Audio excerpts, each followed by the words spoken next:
इसी प्रकार से आगे बढ़ना चाहते हैं तो कभी नहीं बढ़ेंगे, क्योंकि 75 साल में तो तुम बढ़े नहीं। हमारे लोग एमपी एमएलए बन जाते हैं, बस वो बीन बजाने का पपौआ बन के रह जाते हैं। वो पपैया बजाते हैं और उन पपैयों को घसा घसा के लोग अगले इलेक्शन में ठाके पटक देते हैं, फिर नवा कबूतर पकड़ लेते हैं। हर साल जैसे दुकानों पे स्टैचू खड़े हैं, पोशाक पर आकर के हमें दिखाते हैं ये पोशाक ऐसी लगेगी, ऐसे ही जो 100 एमपी हैं, वो 100 एमपी 800 में से जो 100 हैं, वो 100 पपैये हैं या 100 कबूतर हैं, जिनके पीछे हमारे समाज के लोग लगे फिर रहे कि ये हमें इंसाफ दिलाएंगे। अभी तक तो दिलाया नहीं, ना दिलाएंगे। लेकिन अगला युद्ध असली बैकवर्ड नकली बैकवर्ड में होने जा रहा है।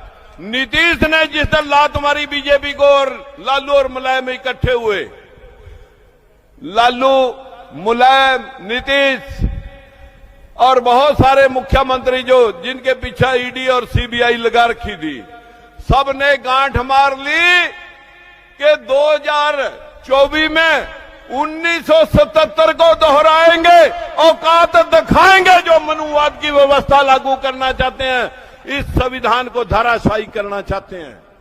ये संविधान बाबा साहब ने बनाया था। जब तक इसकी हिफाजत रहेगी, हमने अपनी पार्टी का नाम संवैधानिक तौर पर न पिछड़ा रखा न अगड़ा रखा, हमने रखा लोकतंत्र। इसकी सुरक्षा करनी है, लोकतंत्र की सुरक्षा करनी है, संविधान की सुरक्षा करनी है। लोकतंत्र सुरक्षा पार्टी, इसी की सुरक्षा करनी है। अभी आपके सामने पंचायत चुनाव को लेकर के एक भाई बोल रहा था, मैं आपसे पूछना चाह रहा हूं, जब सुप्रीम कोर्ट में 27% 52% लोगों का हिस्सा कर दिया, अरे नहीं ज्यादा देंदे, 52 नहीं देंदे, 27 तो पूरा कर दो। 16% बैठता है बीसी ए का और 11% बैठता है बीसी बी का। तुम 11 और 16 ही दे दो ना, 8 देंगे।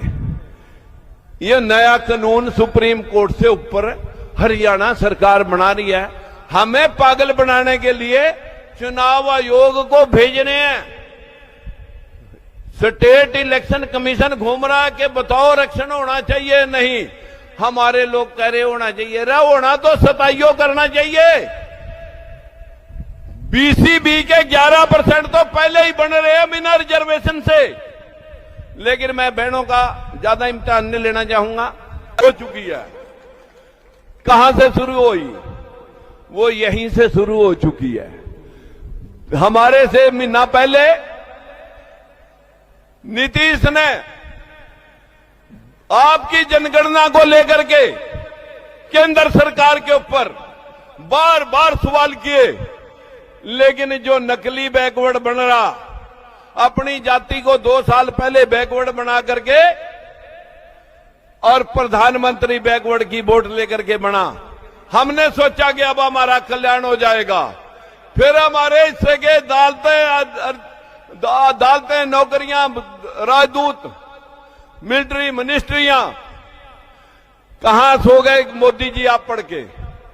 आपको हल्फनामा देखा है, सुप्रीम कोर्ट में हल्फनामा देकर के आए कि मैं जातिगत जनगणना नहीं करा सकता, क्योंकि मेरे ऊपर आरएसएस का लठ है और मैं आरएसएस के उस लठ की वजह से प्रधानमंत्री बना चाहता हूं। इनको सिर्फ हिंदू और मुसलमान बनाऊंगा, हिंदू मुसलमान बनाऊंगा। आपको 15% मुसलमान हमें खा जाएंगे।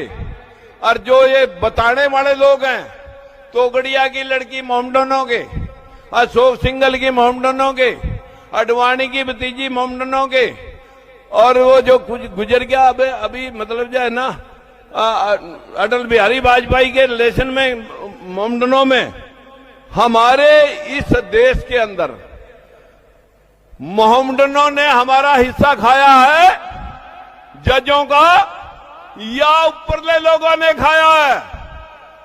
रे किसने खाया हमारा हिस्सा? ऊपरले लोगों ने, जो लोग शासक लोग हैं, हमारे हिस्से की मिलिट्री की रेजिमेंटों में अफसर किसके?